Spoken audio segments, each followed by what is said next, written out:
Greetings everyone, I'm Wang Guan in Paris, France, where the French President Emmanuel Macron is rolling out the red carpet for the visiting Chinese President Xi Jinping. China-France interactions are considered a prototype, a model relations by many scholars among China's interactions with the West. And that notion is certainly true if you look at the patterns, the history of bilateral ties. As early as 1964, France became one of the very, very few Western countries to recognize People's Republic of China, to recognize the government led by Chairman Mao Zedong over the dissident minority regime on the island of Taiwan as the sole legitimate representative of all of China. That was a French decision. That was an independent decision. That was arguably strategic autonomy at its best, although such concept was not quite coined back then. So one should really not be surprised when Emmanuel Macron, during his visit to China last year, said Europe should not be America's followers on the question of Taiwan. Now, what is the overall importance of the summit between President Xi and President Macron? I asked the question to Professor Zhang Weiwei, the Dean of China Studies Institute at Fudan University. Professor Zhang, so good to see you here in Paris. So much attention has been focused on President Xi's state visit to France. What do you think will be the significance, the results out of this state visit? This visit is important in the sense that this particular timing, for one thing, is the 60th anniversary of the Sino-French diplomatic ties established. As we know, historically that's important because General de Gaulle at that time made a decision. He said that we should understand China and hear Chinese voices. And at the same time, China gave positive response. So in today's context, when we look back at this historical episode, the French sense of independence and the Chinese sense of independence, both are very important as they match each other. This is a part of the multipolar world, and we have to have more democracy in the international arena. So I think this is important both for Sino-French relationship and also for Sino-European relationship. You also alluded to the concept of strategic autonomy that has been emphasized by President Macron. To what extent do you think France can really walk the talk and really exercise this strategic autonomy and forge stronger ties with China? Personally, I think, judging from Macron's talk in Sorbonne, not far away from here, he said European strategic independence is so important, otherwise Europe's identity will be lost. So it's a very strong statement, and he thinks this represents the future of Europe. I think as Chinese, we support that position. China is one of very few countries that has always been supportive of Europe's independence and Europe playing a role as a multipolar world. And somehow in recent years, even not only Chinese but also many other people from other countries feel that Europe somehow lost its identity, somehow become follower of the United States, which may not be true or may be true, but that's the view of many other countries. So if France and Europe can emphasize a bit more of its own independent decision-making, its own distance from external powers, which is appreciated and will be appreciated. Do you think France, given its unique tradition, sharing a long history and culture and civilization, France, because of that, is in a unique position to understand China's unique system, something that you have been talking so much about in your program, This is China? In relative terms, I think the French people and the French intellectuals may have a better understanding of Chinese culture and Chinese civilization. At least those who understand China are perhaps more than many other countries, which is historically true. But on the other hand, we also feel that indeed, somehow this independent tradition has suffered a bit for all kinds of reasons, which is regrettable. But as we have already discussing different issues here with the French think tanks, intellectuals, we can see there's still some commonalities between us. We can seek commonality while reserving some differences. Finally, talking about differences, a lot of Western headline focuses on human rights and on democracy, the different definitions of democracy. How do you think China and France can overcome those differences and manage their differences? Interestingly, this time there were far fewer voices on these issues. For one thing, even this EU leadership began to talk about how outsiders view Europe as pursuing double standards, especially with this crisis in Gaza. And many people felt, even Europeans felt, their countries, their politicians somehow pursue double standards. So this time, from my talks with French friends here over the past 2 days, there are far less talk about democracy and human rights. For one thing, Chinese would lecture back, you don't pursue double standards. That's important. In Paris, we attended a seminar held by the Chinese Academy of Social Sciences, co-sponsored with the National Institute for Oriental Languages and Civilizations of France. The event gathered scholars from both countries to discuss the exchanges of the two splendid cultures and civilizations. 交流互鉴不是一句口号啊，交流互鉴是为了能够相互理解啊。那相互理解是要有前提的，相互理解就是要能够克服偏见。偏见是什么呢？就是我们固有的对于他者的认识嘛。啊，那么怎么克服这种偏见？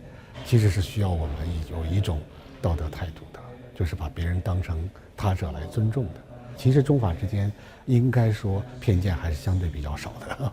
那这次习主席对法国的国事访问从上到下都非常的重视。那您作为一个学者，哲学领域的这个研究者，您期待着这次国事访问能给双边关系带来注入哪些新的动能？对，我讲这次就是一个在这样的一个国际环境里边啊，总书记能够这个到法国来，我觉得今年是中法建交60周年，一个非常关键的时刻，对于整个我讲的这样一个国际气氛的营造啊，我觉得特别的这个有非常极大的作用。而且呢，我们想这个法国跟中国之间的互动也是其实是非常重要，也是非常关键的啊。其实我们想这样一个互动，其实我们也是特别的期待，以法国啊这个作为这个欧洲的领袖啊，他的能够对于欧洲的自主性啊，我们特别期待以通过法国来实现欧洲的这样的一个文明的自主、价值的自主政治的自主。所以马克龙总统一直在说的战略自主，您觉得其实还可以细分成很多方面。对，其实也就是说我们要把这个自主性的前提啊基础更好的、更夯实起来。我们今天讲的这个人类命运共同体啊，我们讲的这个人类文明新形态，其实就是由各种自主的文明构成的一个新文明啊，所以我们期待的是各种文明都能够成为具有自身的文化主体性啊。我们现在谈中华文明的主体性、中华文化主体性，我们也期待着欧洲文化能够深刻地发挥它的文化主体性。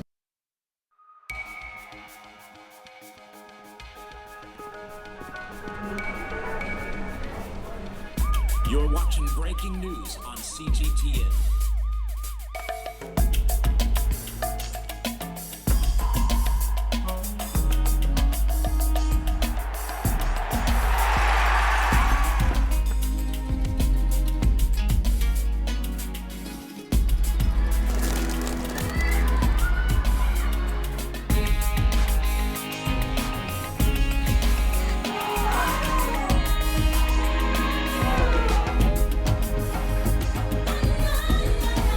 You're watching CGTN with the latest market-moving headlines from around the world.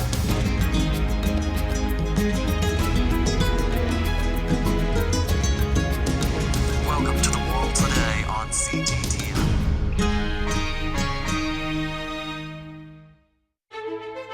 In a world of unprecedented challenges, two countries are teaming up. Climate change is about to change everything. 它长得就像堡垒，它跟其他的电厂长得都不一样。China and France, united by common goals. It's opening a new door in science. 全世界的科学家逐渐逼近极限测量的一个过程。Working together is always much better than working alone. 推动全球能源体系的清洁低碳革新。Join us on an extraordinary journey. Witness the power of cooperation and the wonders of science. Viva la Tech, only on CGTN. Images may appear to be identical, but looks can be deceiving. The difference is not always obvious. It has to be discovered. There are always different sides to a story. We put the focus on the details. To see more, to understand better. CGTN. See the difference.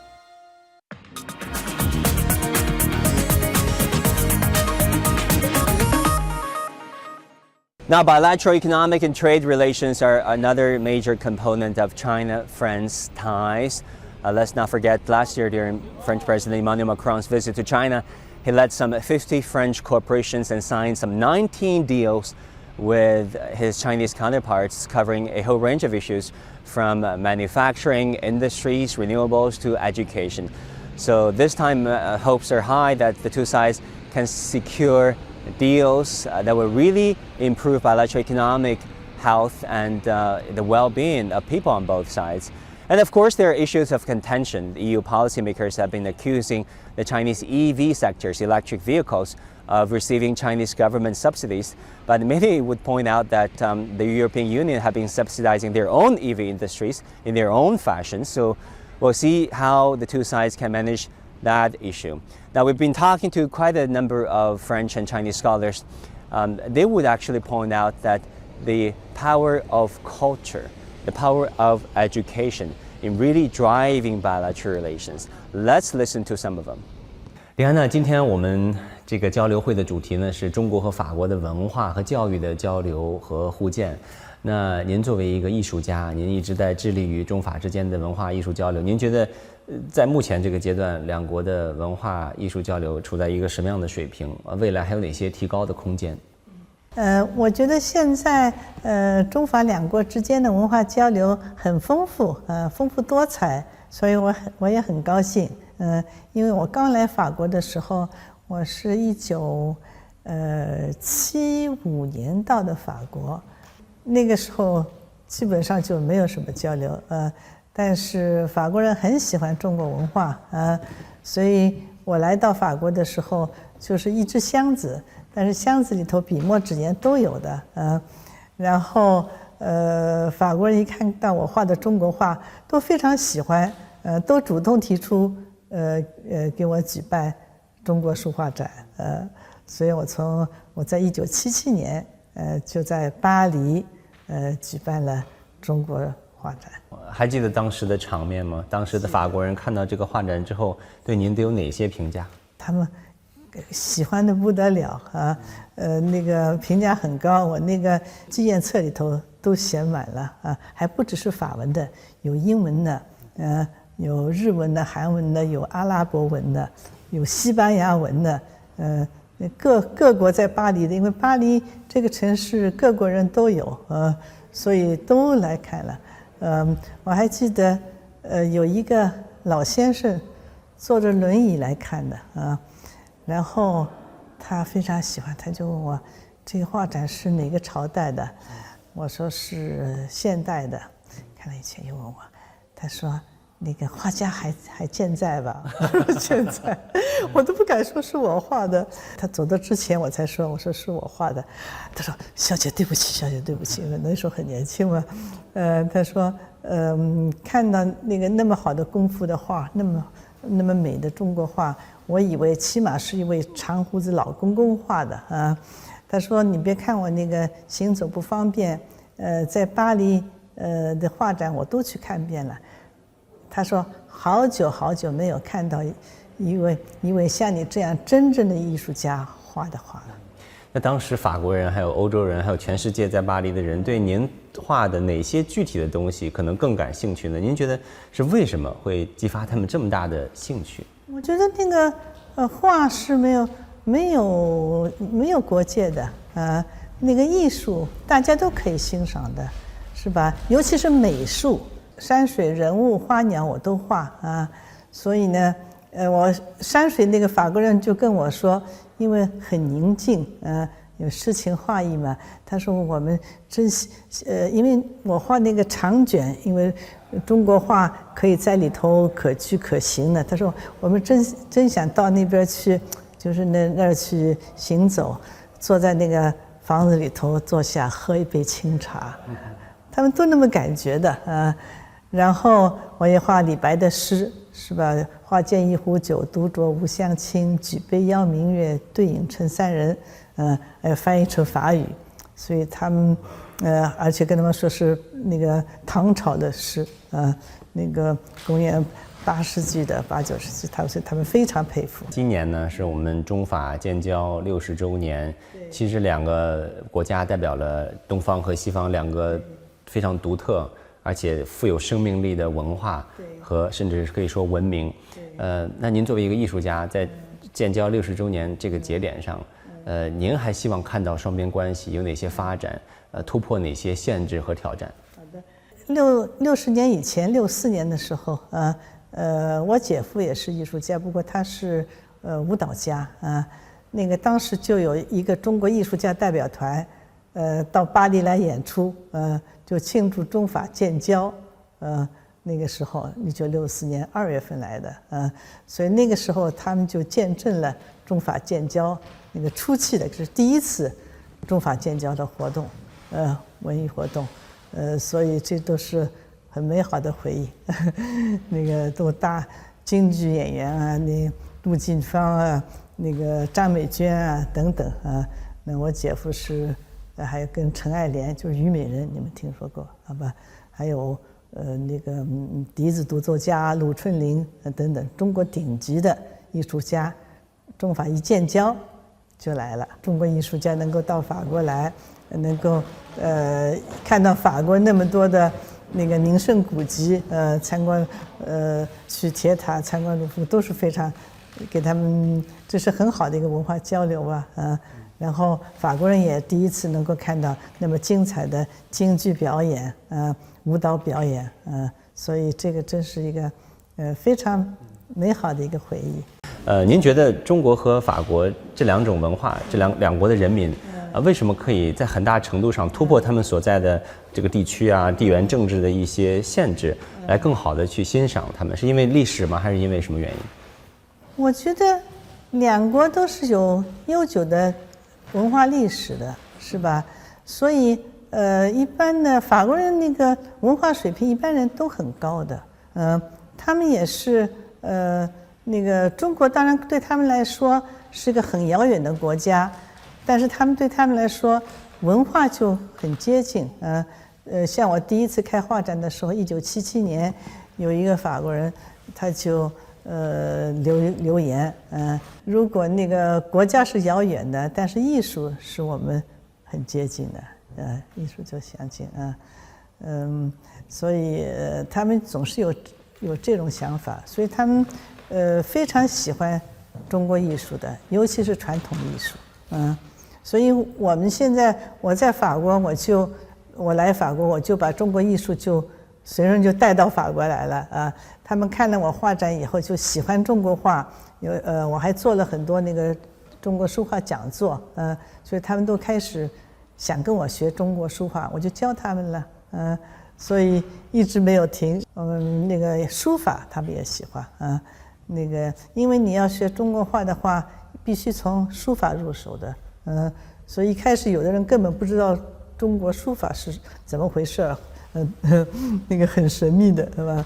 但是一学也非常喜欢然后就都画了兰竹山水动物花鸟都画他们龙年就画龙，鼠年画鼠所以很有意思的，兔年画兔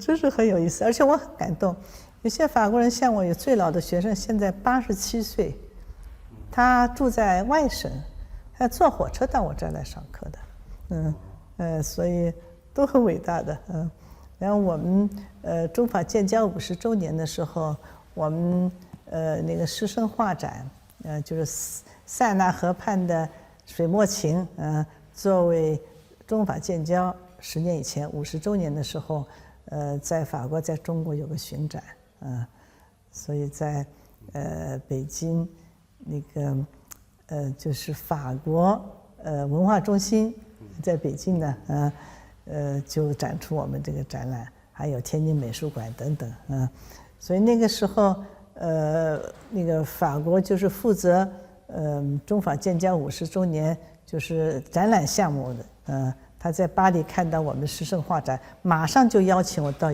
北京去。他说这是真正的中法那个绘画交流、文化交流。因为一般都是大家知道比较多的是中国人画西洋画，是吧？但是反过来，我是做相反的，我是教法国人画中国画，这方面就很少。所以你刚才说的希望发展有什么呢？我就希望也是的，中国画能够有更多的法国人学中国画而且中国人也得学中国画。Nicolas, thank you for coming on our show. Something like 40,000 French students currently actively learning Mandarin. Can you give us, the big picture, the landscape of Chinese learning among the French, especially the youth right now? I must say that Chinese language is really an important language at French school. In fact, since nearly 60 years, a lot of teachers from France, French teachers, are teaching Chinese to the French students from first grade to middle and high schools. So it's really an important language. In fact, if you look at the general system, Chinese language is on the 5th rank, just behind English, German, Spanish, and Italian. Right. So, which means that a lot of French students, French kids, are learning this incredibly rich language from their childhood to their adulthood. That's fantastic. That's fantastic. And then, how would you explain the enthusiasm, the passion of Chinese learning among the French youth compared to other European countries? I think it's really thanks to our history. It's not, it's not like just a fashion, or it's just not like something we want to have and then it's popping up. No, it's really coming from a long history.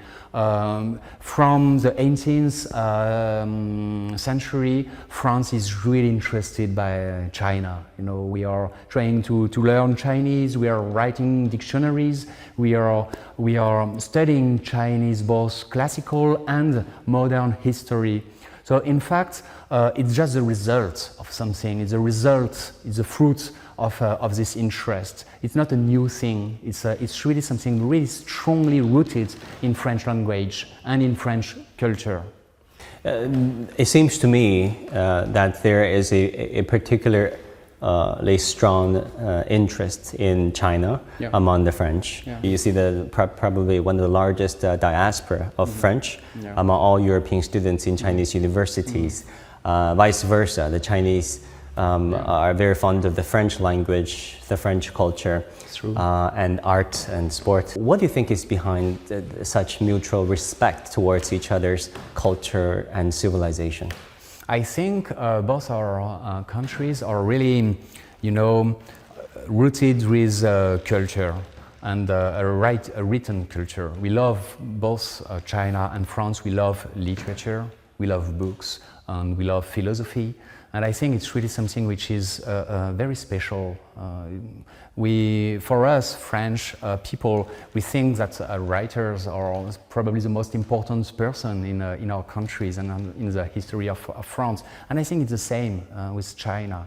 When you look at Chinese poets and writers and painters and calligraphers, they are the most respected people in Chinese history. So I think the two countries have built also relations, a very strong relationship, thanks to this common interest towards the written world.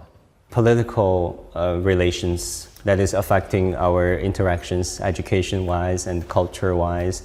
Of course, there are headwinds. Where do you think politics come into play when it comes to its impact on our educational and cultural exchanges? Yes, it's true, there is always a political impact. But I think, when you're learning a language, it takes time. It's not like something you can have in 5 minutes. It's need to invest in a lot of time. Sometimes it's nearly a life journey when you're learning a language. And even if politics is really important and can have a very strong impact, both positive or either negative, this journey is so long that it's not so much affected by politics. But I must say that when politics really want to encourage a language, it's possible. It's possible. When politics want to fight against a language, it's much more difficult because language is so strong. It's kind of journey which is so strong that politics has got a lot of difficulties to have a negative impact on it. It can have. But it's difficult for the politicians to have a bad impact on languages. But when they want to encourage language, it's possible, thanks to education policies, thanks to public libraries, thanks to also to the help they can bring to translators and writers. So, thanks to this all political and public, sometimes financial, sometimes just public support, the language is increasing, which is good. And I think it's really happening right now. You've heard it right. 40,000 French students currently studying Chinese, and that makes Chinese the largest and also most popular non-European foreign language studied here in France. So hopes are really high that China and France, with their two proud peoples, to ancient civilizations, to important cultures, to important modern-day powers, can really carve out their own path of interactions going forward and inject certainty into this very uncertain world.